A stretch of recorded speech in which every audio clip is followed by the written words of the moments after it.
On to the Boar Show. First one in, 902-1. Larry and Janet White, Knightstown, Indiana. Monopoly Shotgun Wedding. Looks like Max Look on assignment driving hogs today. Yeah, Nathan Day's been on vacation here lately, so he's enjoying the beach while he's got Max out here doing all his work. Living the life. Yep.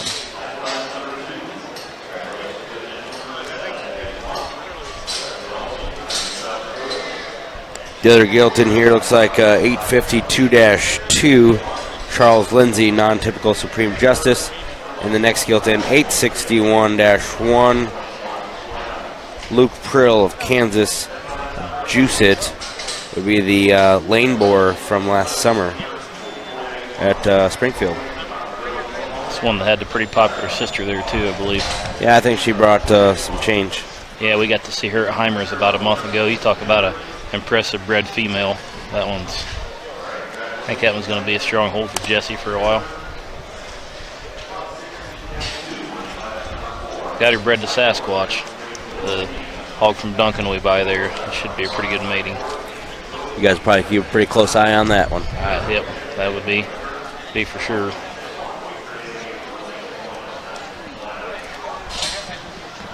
Next boar in here, the other 9022.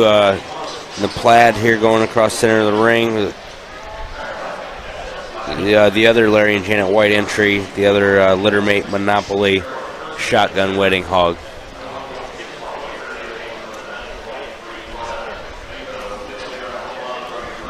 $832-1. Josh Gregory, Hooper, Nebraska. That doesn't look like Josh, but it's a Top Gun Walter. Looks like that 868 hog of Luke Prills is going to catch pen 2, joining Max over there in the holding pen. Next entry in here, we got Austin Lane driving the hog. Looks like it's a Coattails Legend. Coattails would be a litter mate to Juice It that the Lane family kept at home last summer. So excited to see what those hogs produce. Yeah, that one looked good on the videos and stuff he had on Facebook the other day. Intriguing to see that pair of boars here. That one looks as good as advertised. Catches a pen pretty quickly here. Sure. I don't think we discussed Allie Tords in here. She's got a two-tone gilt, two-tone boar. Looks really good as well. Absolutely. Big-legged, tall-shouldered. Shapely. These hogs are, looks like the range from the 3rd of January to the 21st of January, and I think John just found that hog and shoot her over into a pen pretty quick as well.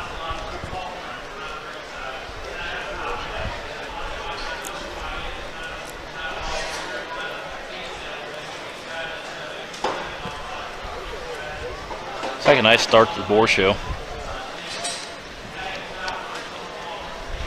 If this is any indication of the next 4 or 5 classes we got, we're going to have a nice, real nice boar show today. Absolutely.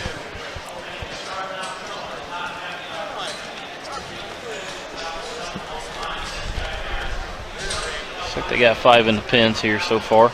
We got 5 working in the ring so far left. Looks like the Pearson Odell hog is going to catch 6. It's a Scandal drinking class.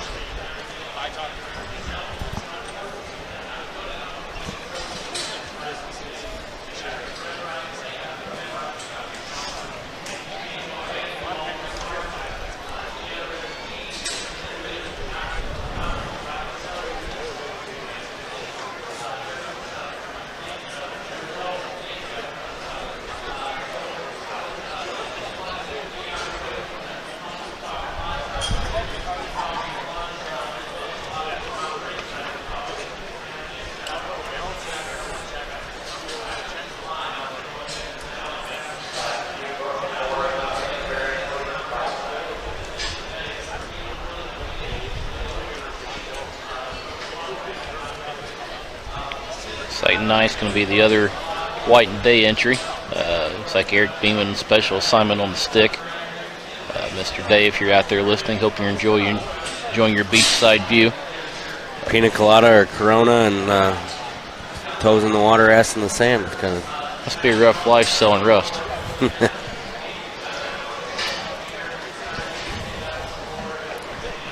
If Used Livestock Equipment isn't a sponsor yet, maybe they need to be. They should. As much free PRs they're getting. Really surprised at the brain trust of that operation. Larry White's not out here overseeing operations. There's the other White Day entry there on your screen, driven by Maxwell Look. 902-1, the Monopoly Shotgun Wedding, son. Out of Pen 2, it's 868-1. That's the Luke Prill entry. That's the Juice It. That's the progeny of the Lane Boar at Springfield last summer. It's pretty futuristic about his look. Tall shouldered, sleek-headed, dead level, good hind-legged. Doesn't surprise me one bit coming out of that boar. Third out's the breeder of the boar we just mentioned, the Lane Boar. 848.7. It the Coattails hog, 848.2, excuse me. I believe Coattails hog from Austin Lane. Those are Speak Nows, I believe. The Coattails is sired by Speak Now. Okay, yep, think you're right. Alley Tours coming out at 889-2 out of Pen 4. Two-tone Triple A. Triple A is a boar that was purchased at National Barrel Show a couple years ago. Of course, two-tones. The boar we got at Crossroads mentioned several times so far today.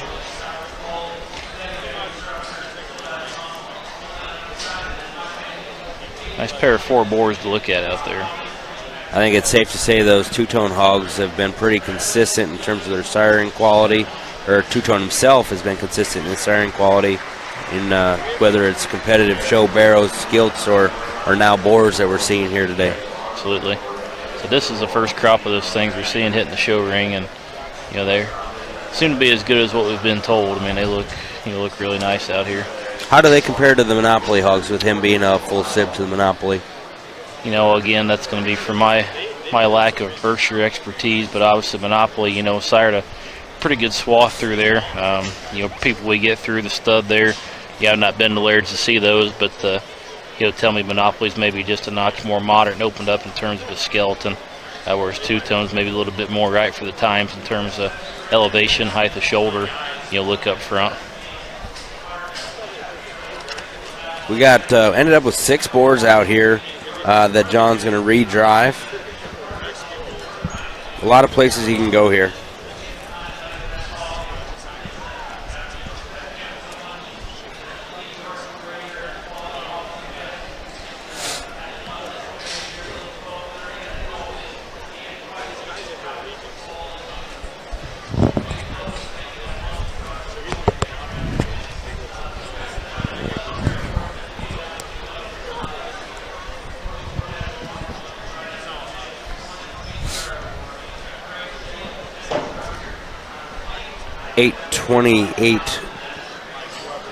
-1 Caitlin Galloway, Kansas. Her King Kong boar is going to be 6th in a pretty competitive first class of Berkshire Boars here. Right.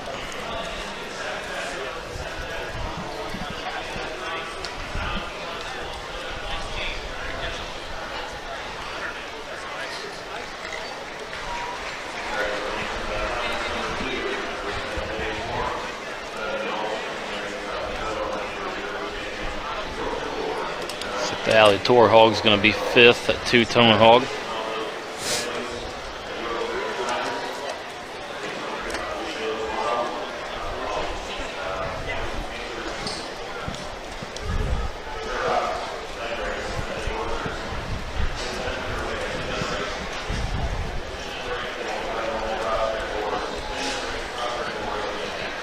We got the Pearson Odell hog out here. We have one of the White and Day entries. We got Austin Lane, and we have the Luke Prill entry as well. So that's what we're working with here. across your screen now, that's the Pearson Odell hog. John and Brad discussing their center of the ring. That's the Prill hog the young lady's driving.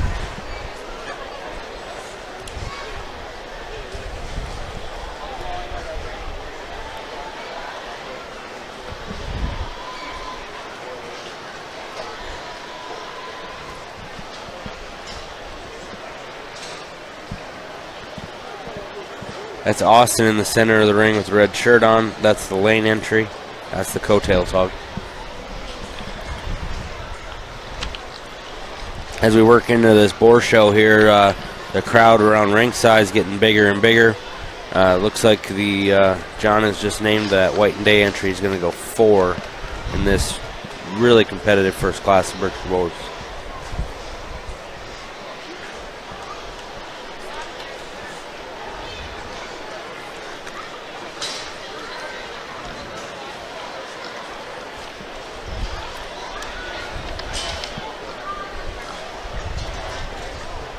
Prill entry is getting a lot of looks here in this final trio of hogs. The lane boar too.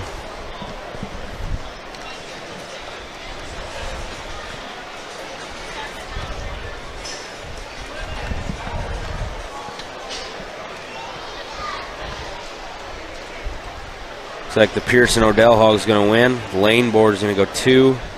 Prill hog 3. Here's Judge Hinker with your results.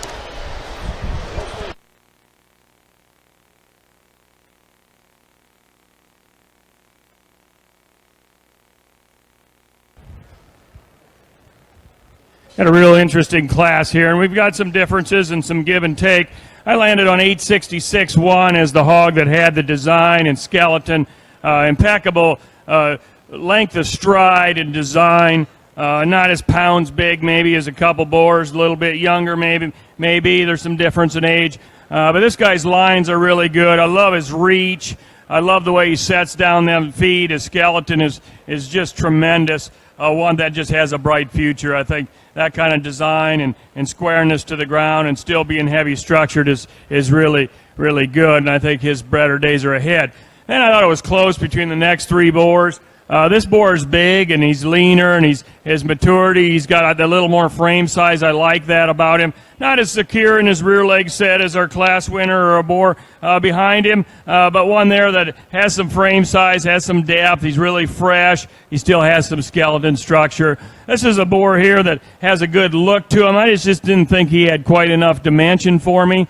One that could have logically followed our class winner in terms of frame size and type. But I just didn't think he was quite as smooth in his ham loin. I didn't think he had quite as good a skull in him to match. But one that has balance, look, length of stride that you have to appreciate. A little bigger package here. I like that about this guy. He's got some raw shape down his top and blade. But as he drove there, his top line bothered me just a little bit, the way he balanced out. He just got a little bit tighter on his rear twos as the class went on. But a high-quality boar there that's got depth, frames, some body shape, some extension up through that front end that can do a lot of herds, a lot of good. We got a really opened up boar here, a little bit quicker in his maturity and showing a little bit more cover up through his front end. But boy, this guy's busted open. He's real flexible for the amount of mass that he carries. He just opens up through that middle part of his rib cage extremely well and carries it into a big dimensional rump and handles it well. Just like to extend him and back his maturity off, make him a nickel bigger in his kind and later in his maturity, and we could have moved him up higher. Here's a boar that intrigues a guy from the heaviness of skeleton and design standpoint. I like that about him. Just got a little more unsecure in his rear legs. He gets under him a little bit. Doesn't drive from that hock to the ground and push quite as well as I'd like, but one that really opens up. Got a good look. Got a good hip structure in him, one there that has a lot of value. Just fix him in a spot. Really no nonsense boar here in 852-1. Another boar, you get over the top of him and get close to him, you appreciate him. He's busted open. He's level in his design. He's got a big dimensional hip. He handles it pretty well. Just doesn't give you quite as much look and eye appeal as some of the boars in the class. Maybe he'd like to change his rear leg set just a fraction, but really opened up and honest in his shape. It looks fresh and growthy. Like that about him. And we've got one here that rounds it out here. Got a lot of muscle in your boar there. He kind of tightens up just a little bit in his ham loin and pinches there and makes him just a little bit tighter on the go from behind. But a really nice competitive class. Let's give them a hand.